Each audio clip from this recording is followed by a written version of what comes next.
this is, again, where your craft comes into play to know why you're doing this, to make sure you have an accurate picture on the back end. And then also talking about a little bit of the decisions and how to manage, right? So I'm sitting here doing some continuing education with the Real Estate Financial Coach course.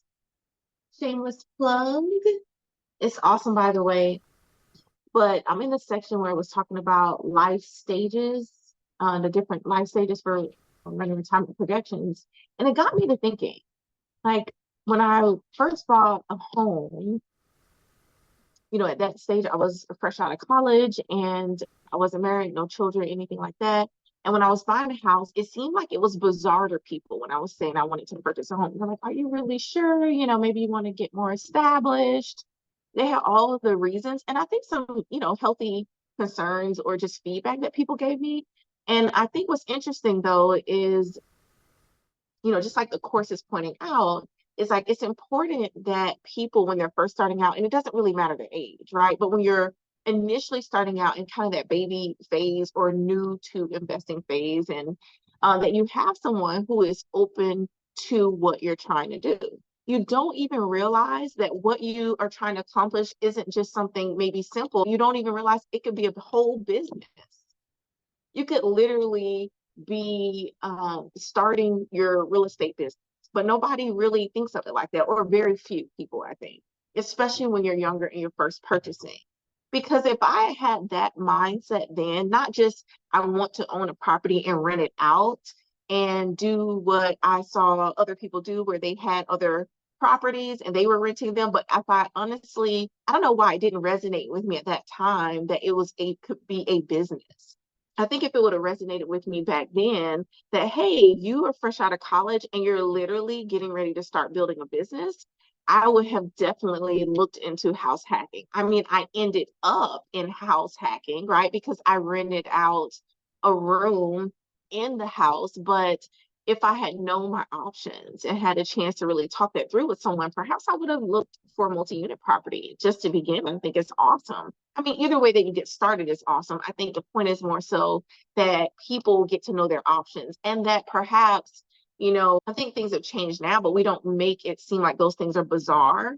And I think that's interesting because even when you speak to people who are earlier in their business as a business owner and they're earlier in the phase and maybe they're trying to grow, I feel like when I'm having conversations with them, there's always this sort of time frame where it takes them a little bit of time to get over the hump and realize, hey, I'm building a business. I'm not wishing, I'm not hoping, I'm not the same person from before that was just getting started who's trying to and wishing to grow a business. No, you actually have been doing and are doing things that you actually have a growing business.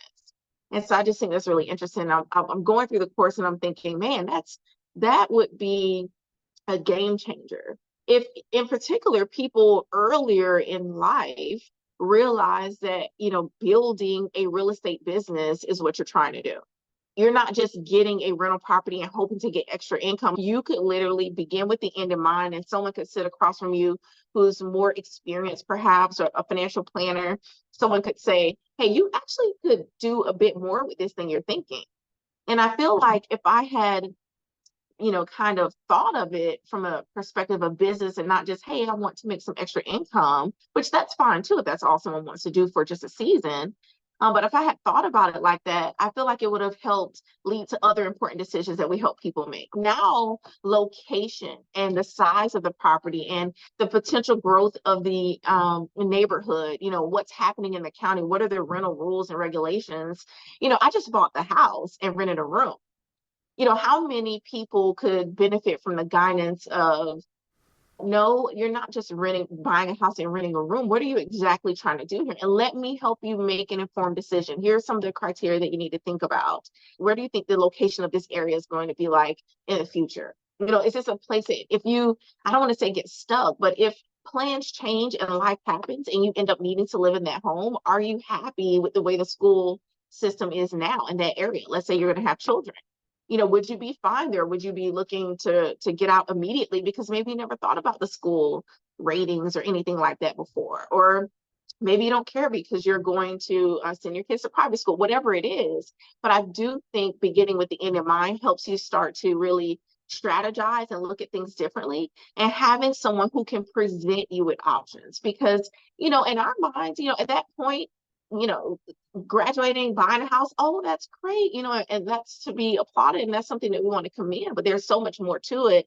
And I think if we open our minds and we have the team in place that can help us, we could see people really maybe not struggle or have as much time between what exactly am I trying to do with this piece of property. Oh, I am building a business. Maybe in that in between space, we could really give people a lot more direction. Did you know that the real estate financial coach course is actually something that you could use as a financial advisor to help clients do just that? You can help clients from different stages of life, whether they've already started on a rental business or real estate business, or whether they're just getting started, or maybe they are at the stage where they're far into it and they are trying to figure out how can they grow and maybe be a little bit more hands off. Whatever the scenario, you can use the real estate financial coach course to do just that. I am going through it right now. I'm doing it through with continuing education. It counts. It does count for continuing education, so it's not a waste of time at all. I've learned quite a bit from it myself, very helpful tips to be able to share with other clients. And as financial advisors, this is just another way that we can really allow ourselves to stand out and add value to clients, in particular, those who are looking for extra guidance when it comes to their real estate business or realizing that they actually are building a real estate business. So happy studying.